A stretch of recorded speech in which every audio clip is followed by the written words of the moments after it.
नमस्कार बच्चों, मैं वीरेंद्र कुमार रत्नाकर, प्रवक्ता डाइट बांदा। आज के लेक्चर में आप लोगों का हार्दिक स्वागत है। आज हम square root and cube root के बारे में अध्ययन करेंगे, अर्थात वर्गमूल एवं घनमूल के बारे में अध्ययन करेंगे। वर्ग क्या होता है, वर्गमूल कैसे निकालते हैं, एवं घन क्या होता है तथा घनमूल क्या होता है। वर्गमूल एवं घनमूल निकालने की विधियों के बारे में भी अध्ययन करेंगे तथा कुछ महत्वपूर्ण उदाहरण भी हल करेंगे। तो चलिए आगे चलते हैं। आइए सबसे पहले वर्ग एवं वर्गमूल के बारे में समझते हैं। किसी संख्या को उसी संख्या से गुणा करने पर जो गुणनफल प्राप्त होता है वह गुणनफल उस संख्या का वर्ग कहलाती है तथा स्वयं संख्या गुणनफल का वर्गमूल कहलाती है। वर्गमूल का चिन्ह स्क्वायर रूट है। उदाहरण, माना कोई संख्या 4 है, इसका हमें वर्ग एवं वर्गमूल निकालना है। तो 4 का वर्ग 4 गुणे 4 बराबर 16 तथा 16 का वर्गमूल 4 है। अर्थात 4 का जब हमने आपस में 4 में गुणा कर दिया तो 16 प्राप्त हुआ। 16 4 का वर्ग है तथा 4 संख्या 16 का वर्गमूल है, क्योंकि 4 का आपस में 4 से गुणा करने पर ही 16 प्राप्त हुआ था। फिर से एक बार समझ लें, 4 का वर्ग 16 है तथा 16 का वर्गमूल 4 है। इसी प्रकार 5 का आपस में गुणा करेंगे, 5 गुणे 5 तो 25 प्राप्त होता है, जो कि संख्या 5 का वर्ग है तथा 25 का वर्गमूल 5 है। जिन संख्याओं का वर्गमूल पूर्ण संख्या है उन्हें हम पूर्ण वर्ग संख्या कहते हैं। तथा ध्यान देने वाली बात यह है कि जिन संख्याओं के इकाई के अंक के स्थान पर 2, 3, 7 तथा 8 हो तो हमें ये समझना चाहिए कि उनका कभी भी पूर्ण वर्ग नहीं निकलता है। अब अगर कोई संख्या दी है तो हम कैसे जानेंगे कि उस संख्या के वर्गमूल में अंकों की संख्या कितनी है। तो उसके 2 तरीके हैं। पहला तरीका यह है कि किसी संख्या में अंकों की संख्या सम हो तो उसमें वर्गमूल में अंकों की संख्या ज्ञात करने के लिए n/2 का प्रयोग किया जाता है।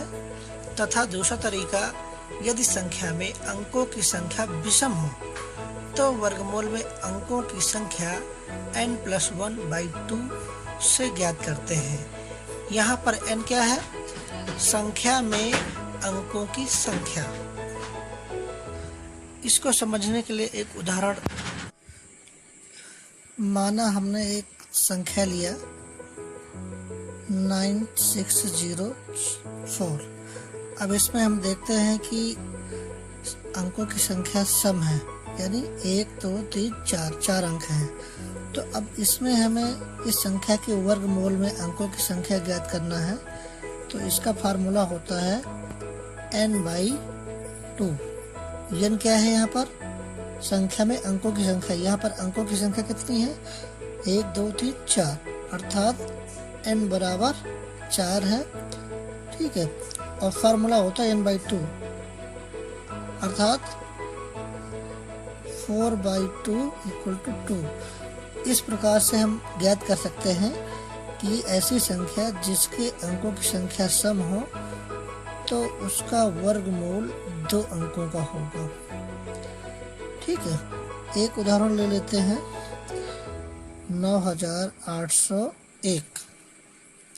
इसमें भी देखिए अंकों की संख्या सम है, अर्थात 1, 2, 3, 4 है, यानी n बराबर 4 है।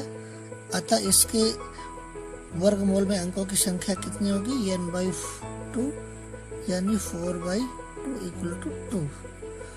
ठीक है, इसका वर्गमूल वैसे भी कितना होता है? 99। ये 9801 का वर्गमूल होता है। अर्थात हम देख रहे हैं कि इसमें वर्गमूल में अंकों की संख्या 2 है, जो कि फार्मूले से निकली हुई संख्या भी 2 है। जब संख्या में अंकों की संख्या विषम हो तब हम संख्या के वर्गमूल में अंकों की संख्या कैसे ज्ञात करते हैं। हम जानते हैं कि इसका फार्मूला होता है n+1/2। अब उदाहरण ले लेते हैं। मान लीजिए ऐसी संख्या हमने 529 लिया, ठीक है। 529 का वर्गमूल होता है 23। इसमें अंकों की संख्या 2 है, लेकिन फार्मूले से हम कैसे निकालेंगे। हम देखते हैं यहाँ पे कि 529 में अंकों की संख्या कितनी है, 1 2 3, यानी n बराबर 3 है। अतः वर्गमूल जब निकालना होगा तो इस वाले फार्मूले में n बराबर 3 रख देंगे, अर्थात 3 + 1/2 4/2, ये 2 आया। अर्थात अगर संख्या में अंकों की संख्या विषम हो तो उसके वर्गमूल की संख्या कैसे ज्ञात करेंगे, इस फार्मूले से। तो ये देखिए 2 आया है यहाँ पर, और जबकि वास्तव में भी जो 529 का वर्गमूल है 23, इसमें भी अंकों की संख्या 2 है, और ये फार्मूले से भी निकला, उसमें भी वर्गमूल में अंकों की संख्या 2 है। इस प्रकार से हम सम और विषम संख्याओं के अंकों के वर्गमूल में अंकों की संख्या ज्ञात कर सकते हैं। बच्चों, अब हम बात करेंगे वर्गमूल निकालने की विधियों के बारे में। तो जैसा कि आप लोग जानते हैं कि वर्गमूल निकालने के मुख्य रूप से 2 विधियां हैं। पहली जो विधि है वो गुणनखंड विधि है, और दूसरी विधि होती है भाग विधि द्वारा। दोनों ही विधियां बहुत ही महत्वपूर्ण हैं, परंतु इनमें से गुणनखंड विधि छोटी संख्याओं के लिए सरल होती है। जब बड़ी संख्याओं का वर्गमूल निकालना होता है तब हम भाग विधि का प्रयोग करते हैं। वैसे तो ये आपकी इच्छा पर है, जिस विधि से आपको सरल लगे उस विधि से निकाल सकते हैं। पहली विधि गुणनखंड विधि के बारे में हम जानेंगे। इसमें कैसे निकालते हैं वर्गमूल। तो जो भी संख्या दी हुई होती है उस संख्या के सबसे पहले चरण में हम उसके अभाज्य गुणनखंड निकालते हैं, और उनमें से जो अभाज्य गुणनखंड निकल के आते हैं प्रत्येक का समान गुणनखंड के साथ जोड़ा बनाते हैं। प्रत्येक जोड़े से एक एक संख्या बाहर लेकर उनका आपस में गुणा कर देते हैं, और जो गुणनफल प्राप्त होता है वही हमारी उस संख्या का गुणनखंड विधि द्वारा निकाला गया वर्गमूल होता है। हमने यहाँ पर एक उदाहरण लिया है 36। इसके अभाज्य गुणनखंड 2 × 2 × 3 × 3 है। हमने समान गुणनखंड 2 का जोड़ा बनाया, फिर 3 का जोड़ा बनाया, 2 के जोड़े से 2 निकाला और 3 के जोड़े से 3 निकाल लिया।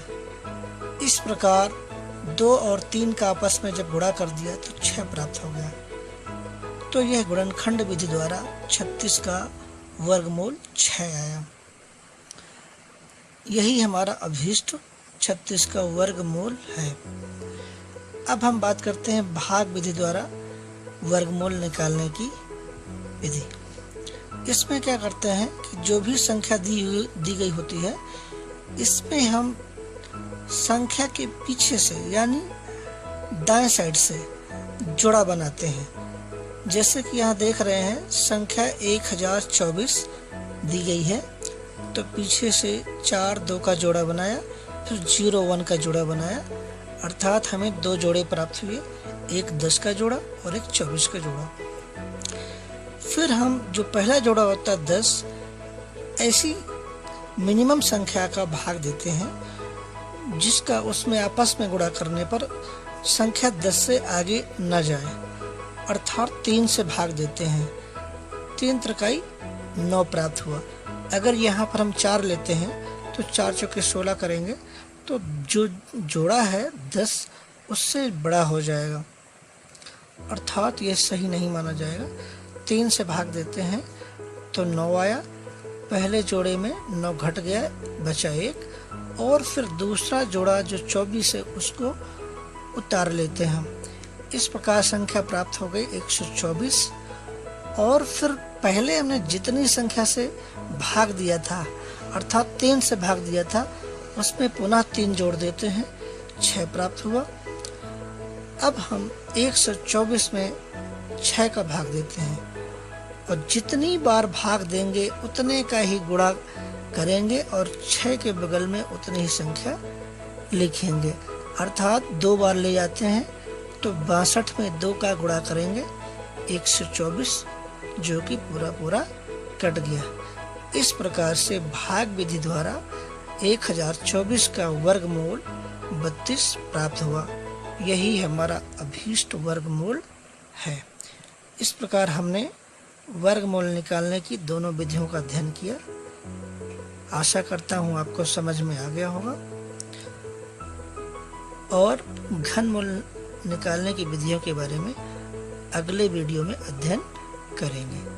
धन्यवाद।